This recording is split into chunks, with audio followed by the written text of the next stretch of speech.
Commander stood in the observation deck and looked at the human ship coming toward the station. His skin was covered in hard scales that could stop bullets. His eyes were black and cold. He looked at the ship and felt something like laughter move through his chest. The humans wanted to join the Galactic Council's military alliance. The idea was almost funny. Had seen real soldiers. He had seen the warriors with their hard bodies and claws that could tear metal. He had seen the with their minds that could break other minds. He had seen the lift entire buildings with one hand. And now the humans wanted to stand with them. A gas creature inside a pressure suit floated next to him. This was Shen, a diplomat who had no body, only thoughts contained in a cloud of energy.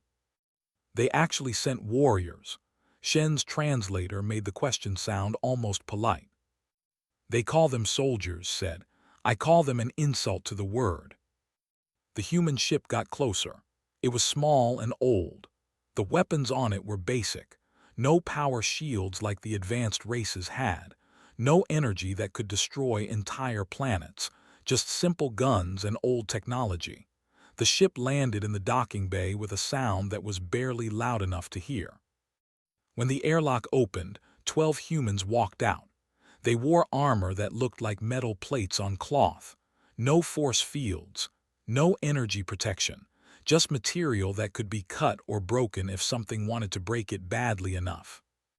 Captain Daniel Hayes walked at the front.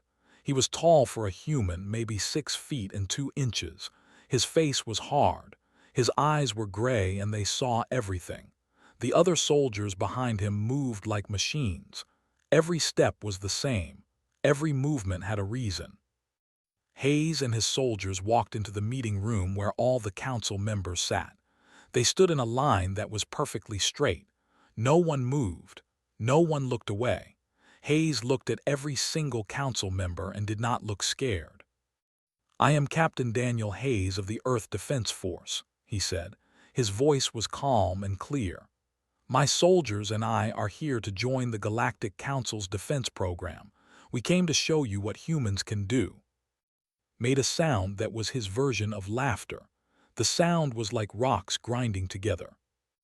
You came to show us, leaned forward. Show us what? How to break in combat, how to run away from real warriors. Hayes did not change his face. He did not look angry. He just looked at the commander and waited. We will show you, Hayes said. That is why we came. For 3 days, the other species showed off what they could do. They brought their best warrior, a creature named who was 9 feet tall and covered in armor that looked like crystal. He lifted things that weighed hundreds of tons. He punched through metal walls. The council members looked impressed. They showed how their minds could move together. 1,000 warriors moved as one single creature. They could coordinate an attack across an entire planet without talking to each other. All they had to do was think. They showed their strength. A single picked up a transport vehicle that weighed 10,000 pounds and threw it across a training field. The council members watched and nodded. These were real warriors. Then it was the humans' turn. Hayes and his soldiers walked into the training ground. The ground was flat and gray. The sun was hot. Sat in the observation area with all the other council members. They wanted to see what these weak creatures could do. We are ready, Hayes said. He looked calm and patient. Fight our training robots, said. Show us your best combat skills. What the humans did was not what anyone expected. They did not try to be strong. They did not try to match the robots' power. Instead, they moved in patterns. They worked together. They used the ground and the walls. They made the robots crash into each other. They found the weak points in the robots' armor and struck them there again and again. 4 robots were destroyed in 6 minutes. Interesting, the observer said, but her tone said she was not impressed. That night Hayes sat with his second officer, Lieutenant, was a black man with a sharp face and sharp eyes. He saw things that other people missed. They think we are weak, said. They are right, Hayes said. We are weaker than them. We cannot run as fast. We cannot jump as high. We cannot hit as hard. That is a fact. "So why are we here?" asked Sergeant Cross. She was walking past them and heard the conversation. Cross was a woman with red hair and a mind that worked like a computer. She could see how battles would happen before they started. "We are here because we can do something they cannot do," Hayes said. "We do not just fight, we think, we plan. We work together in ways they do not understand." The next day more tests came. The council wanted to see if humans could climb walls. Humans did it faster than the. Could humans move quietly? Humans moved like ghosts. Could humans work together without talking? Humans did it without any problems at all. Began to frown. He did not like this. He wanted the humans to be weak and stupid, but they were not stupid. They were smart, and they were getting smarter as the tests went on. On the last day of the tests, called Hayes into his private office. "You humans are not what we thought," the commander said. His voice was cold and hard. "No," Hayes agreed, "we are not. You are weak in body, but you are strong in mind and in will. This is a surprise to me. I did not think weak creatures could also be smart creatures." Hayes stood and looked at the alien commander. "On our world, the strong things eat the weak things. The big dinosaurs ate the small ones. The fast predators hunted the slow ones. We did not survive because we were strong. We survived because we were smart. We learned to make weapons. We learned to hunt together. We learned that the group is stronger than any one person. This is what makes humans different." Made a low sound in his throat. "Then you will participate in the combat trials tomorrow. You will fight our best warriors. We will see if your smartness can stop us claws from tearing out your heart." Hayes did not move. He did not blink. "We will win," he said. "Impossible," said, "but I look forward to watching you try." That night Hayes and his soldiers checked their weapons. They checked their armor. They did not talk much. They all knew what was coming. They all knew that tomorrow they would fight against creatures that were bigger and stronger and faster. But they also knew something that they did not know.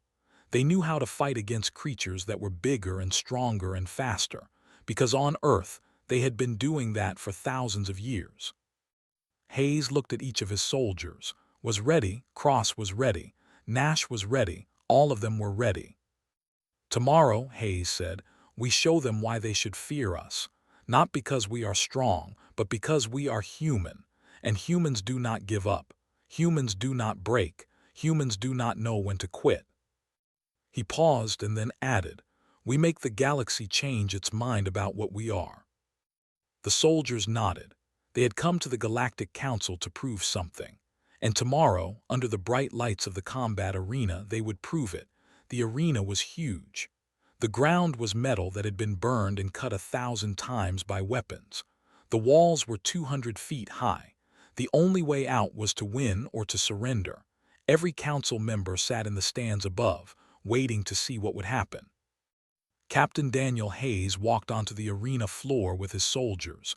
They wore their armor. They carried their weapons. They were ready for what came next. Then they came out. There were 7 of them. The biggest one was the warrior who had impressed the council by lifting those 10,000-pound vehicles, was 9 feet tall. His body was made of hard crystal that reflected light like a mirror. His claws were as long as a human's hand. His teeth were black like obsidian stone. When he walked, the ground shook. The other 6 were just as big, just as hard, just as dangerous. Looked down from the observation deck. He looked at Hayes with eyes that had no pity in them. "Combat begins now," he said. Smiled. It was not a smile that meant happiness. It was a smile that meant he was about to kill things. Then they charged. They ran at the humans with their claws raised. They made sounds that were like thunder. They believed that humans would run away. They believed that humans would try to fight them head to head. That was their mistake. Hayes did not run. He did not stand still. He moved fast to the left and screamed an order, "Cross, take the left side. Drain the arena gravity on my mark. 3, 2, 1, mark." Sergeant Cross had been prepared for this moment. She hit a device on her wrist, and the gravity on the left side of the arena dropped to half normal. The who ran to the left suddenly felt light. Their massive bodies were made for full gravity. With half gravity, they could not control their movement. They flew through the air like they had been hit by a truck. The biggest slammed into the arena wall and left a crack 3 feet wide. The other warriors did not stop. They kept charging, but Hayes' team was not where they expected them to be. This was what humans did. This was what they had learned on Earth. Do not meet the strong head-on. Move, change, use the world around you. Lieutenant and Corporal Nash moved to the right side with a different plan. They did not try to fight Instead, they used their weapons to shoot at the arena floor in front of the charging aliens. The heat from the plasma rifle turned the metal into something soft and slick. The warriors skidded and fell. 2 of them crashed into each other. Hayes moved to the center with 2 more soldiers. He saw charging straight at him. That was fast, even for his size. His claws were moving through the air like blades. Hayes did not stand still. He knew he could not win by hitting's hard body, so he did something different. He dropped to the ground and slid between his legs. As he slid, he fired his plasma rifle at the back of his legs where the armor was thinner. Screamed not a scream of fear, a scream of pain and rage. He turned around and charged again, but Hayes was already moving. Humans did this better than anyone. They changed direction in their minds before they changed direction with their bodies. By the time was ready to attack, Hayes was somewhere else. The other humans moved like a team. They had trained for this. They had studied how they fought. They knew that warriors expected enemies to stand and fight. Humans did not stand. Humans flowed like water around the attacks. Corporal Amy Stone moved in close to one of the warriors and struck at his joints, not his hard body, his joints. She hit the area where the crystal armor separated. She hit it again and again. The warrior's movement became slower. Private James Foster used his small human size to get inside this reach. Inside, the claws and teeth could not hurt him as badly. He struck at the eyes and face. He forced them to think about protecting his head instead of attacking. 20 minutes passed. They had not killed a single human, not one. But 3 of the warriors were on the ground now, unable to move well. Their crystal bodies had been damaged. Their joints had been hurt. They were strong, but they were not flexible. They were built for direct combat. They were not built for this. Stood in the center of the arena. He was bleeding now. His armor was cracked. He looked at Hayes with something in his eyes that had not been there before. That something was fear. Hal said. The word came out angry and confused. Hayes looked at the big warrior. He was not tired. He was barely breathing hard. His soldiers stood around him, all of them ready to fight more. You are strong, Hayes said, but we are smart, and smart beats strong every single time. He gestured to his soldiers and they moved together. They did not attack all at once. They circled the remaining, each one watching, each one ready. They tried to charge again, but their legs did not work right anymore. They fell. They could not get up. The arena became quiet. Then the council members in the stands started to make sounds. Some were quiet. Some were surprised. The gas creature that had laughed at humans seemed to be deflating slightly, which for a gas creature meant shock. Stood up from his seat. The humans win the combat trial, he said. His voice was flat and hard. Take the injured to medical. The warriors were carried out of the arena. They did not look angry anymore. They looked confused. They looked like creatures who had learned something they did not want to learn. Hayes and his soldiers walked out of the arena together. They were covered in dust and this dark blood. They did not celebrate. They did not smile. They just walked forward with their heads straight. Later that night, called Hayes to his office again. I have fought in 50 wars, the commander said. His voice was quiet. I have seen 1,000 battles. I have never seen anything like what I saw today. My team trained for this, Hayes said. No, said. Your team thought for this, that is different. They are trained too, but they are trained to be strong. You are trained to be smart. On this station, we have never valued smart in military warriors. We valued strong. Today you told me I was wrong to do that. Hayes did not answer. He just stood and waited. There will be more trials, said. The council wants to test you further. They want to know if this was luck or if this is what humans are. It is what humans are, Hayes said simply. We have been fighting creatures bigger than us since we were born on Earth. We got very good at it. Made a low sound. Then the galaxy is about to change, and it will change because of you. Hayes walked back to his quarters where his team was waiting, looked at him.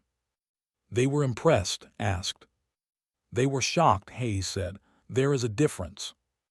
What happens now? Cross asked.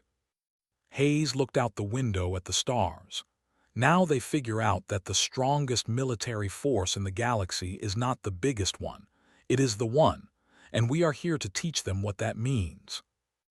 The humans rested that night. Tomorrow there would be more tests, but they had already proven the most important thing. They had proven that humans belonged. After the combat trial, everything changed on the station. The way the aliens looked at the humans was different now. It was not disrespect anymore. It was something like caution, something like the way warriors look at other warriors who might be dangerous.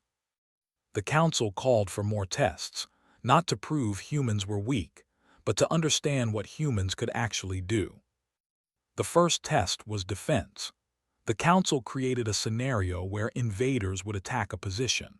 The humans had to hold that position against an attack force of 10 warriors. The arena was set up like a fortress with walls and gates. Hayes studied the arena. He walked around it 3 times, looking at every detail. He saw the walls. He saw the gates. He saw the height of the ramparts. He saw where the water pipes ran. He saw where the electrical lines went.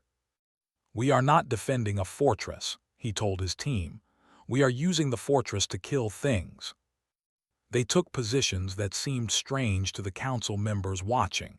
They did not fill the walls with soldiers. They did not spread out evenly. Instead, they left the front gates open.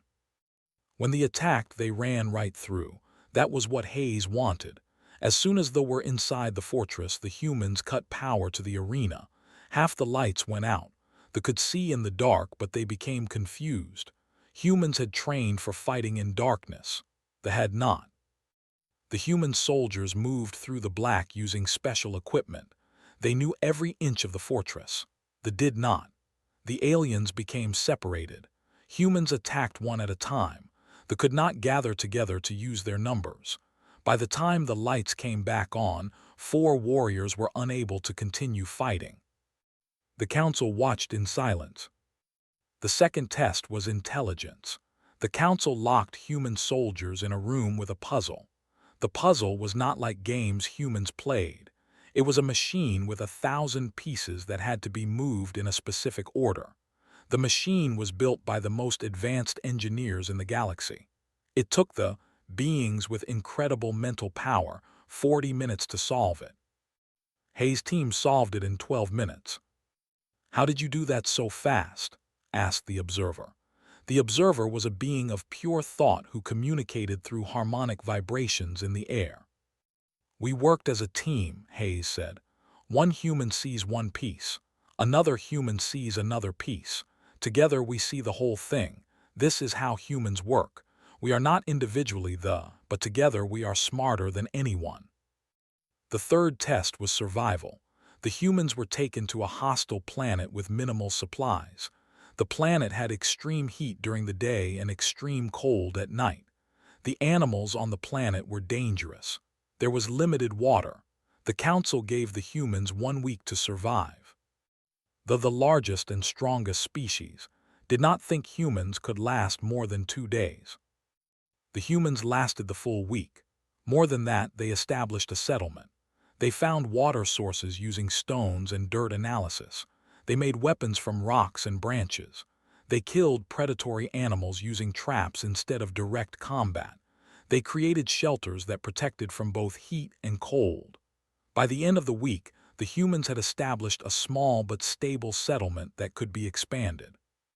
When the council brought them back to the station, the humans looked dirty and tired, but they were alive, all of them. "You made a civilization in 1 week," said. He said this not like a question but like a statement of fact that confused him. "Not a civilization," Hayes said. "A settlement, but yes, humans can do this. We have done it on every continent of Earth." The fourth test was strategy. The council showed the humans a complex military scenario. A council station was under attack from multiple enemies. The enemies had better technology. They had more soldiers. The humans had to plan a defense that would work. Hayes looked at the map for 2 hours without saying anything. He studied the enemy positions. He studied the station defenses. He studied the supply lines and the communication systems. Then he told the council his plan. "Do not try to beat them in direct combat," Hayes said. "They are too strong for that. Instead, divide them. They have 3 separate attack forces. Make them think they are winning. Let them advance, but cut their supply lines. Make them fight without food and ammunition. Then when they are weak, attack them." The council ran the simulation with Hayes' strategy. The humans won with minimal losses. "This strategy is not honorable," the commander said. "The valued honor. They valued standing and fighting with strength." "It is not honorable," Hayes agreed. "It is effective, and in war, effective is better than honorable."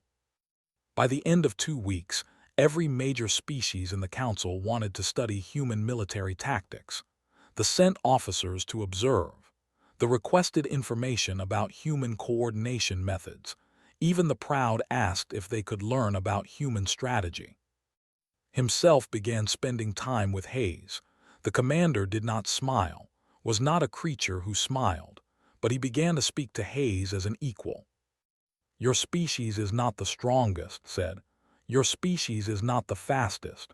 Your species is not the most advanced, but your species has something the others lack." "What is that?" Hayes asked. "Flexibility," said. "You can change, you can adapt, you can solve problems that have no solutions. I have studied war for my entire life. I have never seen this before." Hayes nodded. On Earth, the world was always changing. Ice ages came, temperatures changed, animals evolved, diseases came, humans had to change or die. We learned that the only thing that stays the same is change itself, so we learned to change faster than anything else.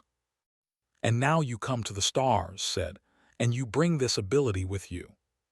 "Yes," Hayes said. "The galaxy will not be the same after you," said. "Not because you are stronger, but because you will change how everyone else fights.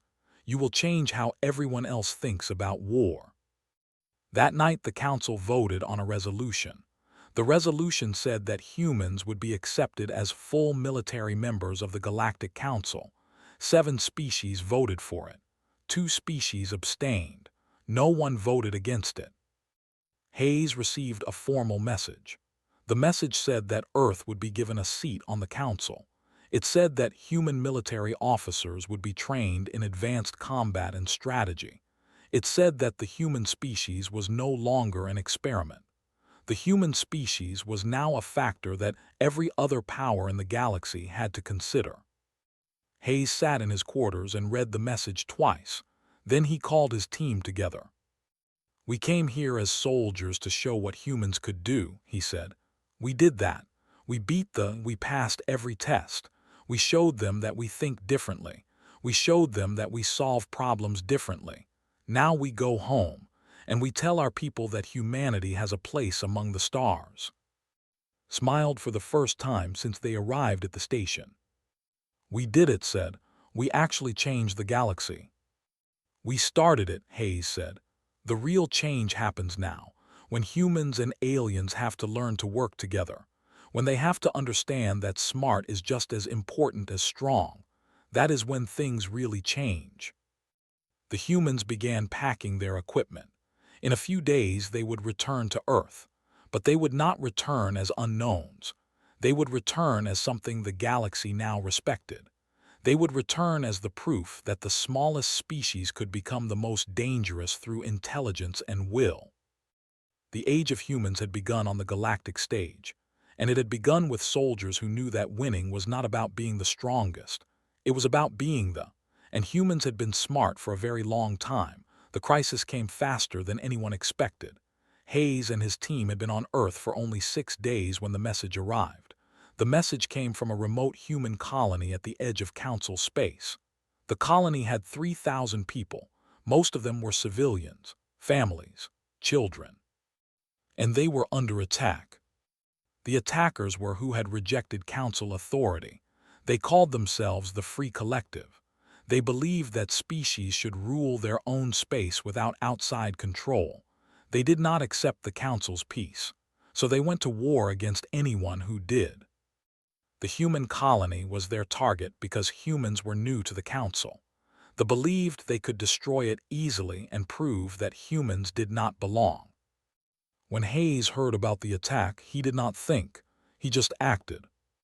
He took 20 soldiers, not the full squad from the station, but 20 of the best warriors Earth had. He took a fast military transport. He took supplies for combat and medical care. He told the Council that he was going to save the colony. "You cannot win," a commander told him. "The Free Collective has 50 warriors. You have 20. The numbers are against you." "Numbers are not everything," Hayes said. "We will do what we always do. We will think." The transport arrived at the colony after 3 days of fast travel. What Hayes saw when he arrived was bad. The colony had walls around it, but the walls were burning. The soldiers had set fires on the outside. They were pushing toward the main buildings where the civilians had taken shelter. They had weapons that shot energy bolts. They were big and strong, and they were winning. Hayes had his soldiers establish a defensive position that cut off from the civilian buildings. For the first time, the aliens had to stop advancing. They had to deal with the humans first. But here was the problem. They were not stupid. They were just different. They had trained for direct combat. They had not trained for human tactics. When Hayes' team did not try to fight them head-to-head, they became confused. Hayes ordered his soldiers to use the colony buildings for cover. They used shadows and walls. They used the height of buildings to their advantage. They used equipment in the colony that they did not understand. One warrior tried to charge did not meet him, instead led him toward a building that had weak foundations, shot the foundations. The building collapsed on the warrior. The alien was trapped under tons of stone and steel. He could lift it, but it took time. During that time, he could not fight. Another tried to circle around and attack the civilian buildings, but Sergeant Cross had studied the colony layout. She had set up defenses they never expected. She had put explosives on the only path that led around the human positions. When they tried to go that way, the explosives destroyed his equipment and sent him flying backward. The commander, a warrior named, realized he was losing. He had come to win a quick victory. He had come to show that humans were weak, but his warriors were dying, or being trapped, or becoming unable to continue fighting. And the humans kept coming. They never stopped. They never gave up. After 12 hours of fighting called for a pause. He wanted to speak with Hayes. They met in the middle of the colony courtyard. No weapons, no armor, just 2 commanders looking at each other across open ground. "How are you doing this?" said the was big. His voice was deep and angry. "You came to conquer," Hayes said. "We came to protect. The thing you protect is always stronger than the thing you attack. That is a truth on every world." Made a fist so hard his whole hand shook. "I can still win this. My warriors will die, but so will yours. In the end, I have more bodies to throw at you." "Yes," Hayes said, "you do, but how long will it take? How many of your warriors will die? And when this is over, the Council will know what you did. The Council will hunt you. You will be war criminals who attacked a civilian colony." Was silent. "I am offering you a choice," Hayes said. "You can leave, take your warriors who can still fight. Leave this place. Go wherever you want to go, I will not chase you. The council may hunt you later. That is not my choice. But if you leave now, no more of your warriors die today. That is surrender, said. That is defeat. No, Hayes said. That is survival, and survival is smarter than death. For a long moment, the commander did not move. Then he turned and walked back to his warriors. We leave, he said. All warriors who can move prepare for departure. Only 3 of the Free Collective warriors refused to go. They wanted to keep fighting, left them behind and took the rest. The Free Collective transport left the colony and did not come back. The 3 remaining surrendered to Hayes. He put them in a holding cell to wait for council judgment. Then Hayes went to the civilian buildings. He needed to see what had happened. He needed to count the dead. The losses were bad but not terrible. 14 colonists had died, 200 had been injured, but 3,000 had survived, because Hayes had come, because his team had fought. A woman named Emma Walker came to see him. She had been the colony leader. She was covered in dust and ash from the fighting. Thank you, she said. You saved us. You saved all of us. Hayes did not accept praise. He did not smile. I did what needed to be done. The council sent me because they know what humans can do. I came because people needed help. That is the only reason. A child ran past them. The child was maybe 6 years old. The child stopped and looked at Hayes with eyes that were curious and afraid at the same time. Are you the human commander? The child asked. I am, Hayes said. Did you kill the bad aliens? The child asked. Hayes looked at the child. He thought about how to answer. I stopped them, he said. I made them leave. Killing them was not the goal. Saving you was the goal. We achieved that. The child nodded like this made sense and ran away to play.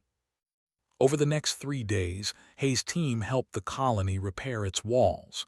They helped treat the wounded. They helped the survivors deal with what had happened. The colonists wanted to celebrate. They wanted to see the humans as heroes who had won a great battle. But Hayes knew the truth. This was not a great victory. This was a small action at the edge of space. The real victory was that he had solved the problem without destroying everything. He had saved lives instead of just taking them. When the council transport arrived to take him and his soldiers back to the capital station, Emma Walker stood with all 3,000 colonists. You will be remembered, she said. What you did here will not be forgotten. Hayes looked at his soldiers. Then he looked at the colonists. Remember this, Hayes said. Not that humans came and killed your attackers. Remember that humans came and saved your lives. Remember that there is a difference. In a galaxy that only knows strength and conquest, remember that there is also mercy. And sometimes mercy is stronger than anything else. The transport rose from the ground and headed back toward the stars. Hayes sat in the command chair and looked at the colony below. It was already rebuilding, already moving forward. Sat next to him. We made a difference, said. We did, Hayes said. Now the question is what happens next. The council will want to use us more, said. They will want human soldiers in every conflict. They will want us to solve every problem. Maybe, Hayes said. Or maybe they will understand that what makes humans valuable is not that we are weapons. It is that we are creative. We can find solutions that do not require destruction. That is what the galaxy needs to learn. The transport jumped to faster-than-light speed and disappeared into the darkness between stars. 6 months after the colony was saved, everything was different. The Galactic Council promoted Hayes to the rank of commander. He was given control of a joint military force with soldiers from 7 different species.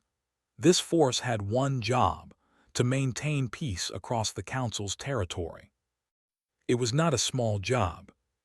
But Hayes took it seriously. He did what he always did. He thought about problems differently than the other species thought about them. The first major action came when a border dispute threatened to become a war. 2 council species were arguing about ownership of a planet. Both wanted it. Both had built settlements on it. 1,000 soldiers from each side were ready to kill the other. Hayes did not send soldiers to fight. Instead, he sent diplomats. But these diplomats were trained by humans. They understood human negotiation tactics. They understood how to find solutions that did not require one side to lose completely. Within 3 days, the two species had agreed to share the planet. They would share the resources. They would share the land. Both would benefit. No one had to die. The other council commanders watched this happen with surprise. "You solved a war without fighting a battle," the general said. "I solved a problem," Hayes said. "War is just a way of solving problems, but it is not the only way." Over the next months, Hayes' approach changed how the council operated. Every major conflict was studied. Every problem was analyzed. Solutions were found that did not require destruction. Some commanders hated this. The wanted direct combat. The believed strength should decide everything. But the council's leadership understood the truth. Peace without constant war was better than continuous destruction. Earth's population grew. Humans became more important to the council. More young men and women chose to join the military and serve in the stars. Earth sent supplies to the council stations. Earth sent scientists to work on council projects. Earth became not just a member, but a valuable member. 1 year after Hayes arrived at the Galactic Council, a monument was built. The monument was at the central station where Hayes had first fought. The monument showed 7 human soldiers in combat stance. The inscription said, "They came not knowing if they would be accepted. They left having changed the galaxy." In 1 year, humans showed that intelligence beats strength, that adaptation beats power, that mercy beats conquest. Hayes stood before the monument with his team. Was there. Cross was there. Nash was there. All the original soldiers who had come to prove what humans could do. "We are not heroes," Hayes said. "We are soldiers. We did our job." "We are more than that," Cross said. "We changed how an entire galaxy thinks about war. We changed what strength means. That is more than a job." But Hayes shook his head. "We did not do it alone. We did it because we are human, because humans have been solving hard problems for thousands of years. We brought that to the stars." A young cadet approached them. That was not as old as the soldiers who had fought in the arena. This young warrior had grown up with stories of humans. To the young, humans were not weak. They were creative. They were dangerous in ways that had nothing to do with size. "Can you teach me?" the cadet asked. "Can you teach me how to think like humans?" Hayes looked at the young alien. "You cannot think like humans because you are not human, but you can learn from humans. You can learn that there is more than one way to win, that there is more than one way to be strong." Over the next weeks, more young soldiers from different species asked the same question. They wanted to learn human tactics. They wanted to understand human strategy. They wanted to know the secret of how a species that was not the strongest had become one of the most important. Hayes created a military academy. The academy taught soldiers from all species.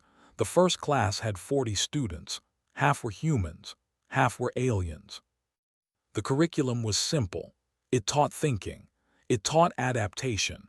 It taught how to work as a team. It taught that victory is not about being the strongest, but about solving problems faster than the enemy could create them. Became the second instructor at the academy. Cross became the third. Together they trained a new generation of warriors from across the galaxy. One evening, Hayes received a message from the old commander had retired from active duty. He was now an advisor to the council. The message was short. It said, "You have done what you set out to do. You have changed the galaxy. Now the galaxy must learn what change means." Hayes replied, "The change is not done. It has only begun. Every species that learns to think differently changes the future. That is how change works. One person at a time, one soldier at a time, one choice at a time." Years passed. Hayes remained commander of the Joint Force. His reputation grew. He became famous not for his victories in combat but for the conflicts he prevented, for the problems he solved without bloodshed. Young soldiers from Earth came to serve under him. They carried with them the human understanding that strength is not just physical, that victory does not require destruction, that problems can be solved by thinking. At the end of his 5th year as commander, Hayes stood again before the monument to the 7 soldiers. But now there were more monuments. There were monuments to every human soldier who had served the Council. There were monuments to the human doctors who had saved alien lives. There were monuments to the human engineers who had built things the galaxy had thought impossible. A human boy who was maybe 10 years old stood next to Hayes. The boy was looking at the monument. "Did you do all that?" the boy asked. Hayes looked at the monument. "No," he said. "I was just one human among millions, but I was human. And humans do things that other species say are impossible. We keep trying. We keep thinking. We keep adapting. That is what being human means." "But you were the first," the boy said. "You were the one who made them understand." Hayes nodded slowly. "Yes, I was the first soldier to show what humans could do, but I was not the first human to think differently. Humans have been thinking differently for thousands of years. We just finally got the chance to show it to the galaxy." That night, Hayes sat in his office and looked out at the stars. Somewhere out there were human colonies. Somewhere were human soldiers serving in alien fleets. Somewhere were human scientists working on problems that would shape the future. And all of it had started because 12 soldiers came to a galactic station to prove something. It had started because they refused to accept that they were weak. It had started because they understood that being different did not mean being inferior. Walked in without knocking. The old routine from when they were younger soldiers. "What are you thinking about?" asked. "I am thinking about home," Hayes said. "I am thinking about Earth. I am thinking about how it all started with a bunch of humans who believed in themselves." "We believed in each other," said. "That was the difference." "Yes," Hayes said, "that was the difference." Looked out at the stars with his commander. Both men had seen things that their ancestors could never have imagined. Both had changed history simply by doing their job well. Both had proven that humans belonged among the stars. "Do you think it will last?" asked. "Do you think humans will always be valued?" "Yes," Hayes said, "because humans will always adapt. We will always find new ways to solve problems. As long as the galaxy exists, there will be problems. And as long as there are problems, humans will be needed." They stood in silence watching the stars. Below them, on stations and planets across the galaxy, humans worked and studied and fought and built. They did what humans had always done. They found ways to survive. They found ways to thrive. And they did it not because they were the strongest. They did it because they were human, and humans never gave up. Humans never accepted that something was impossible. Humans always believed that there was another way. That was the true strength of the human species, not strength of body, but strength of mind, strength of will, strength of the human spirit that refused to break no matter what faced it. In the monitor on Hayes' desk, a message appeared. It was from a new human colony on a world that had never known humans before. The message was simple. It said, "We have arrived and we are building. Thank you for showing us the way." Hayes looked at the message and smiled. This was what it meant to be human, to move forward, to build, to never accept defeat. The age of humans had truly begun. And it had begun with soldiers who understood that being human meant being willing to think differently, being willing to adapt, being willing to do what others said was impossible. In the darkness between stars, humanity spread outward, not through conquest, not through strength alone, but through the one thing that no other species had in equal measure. Humans spread through their will to survive and their refusal to give up. And it all started with one captain and his soldiers who came to prove what humans could do. They did that. They proved it. and in proving it, they changed everything.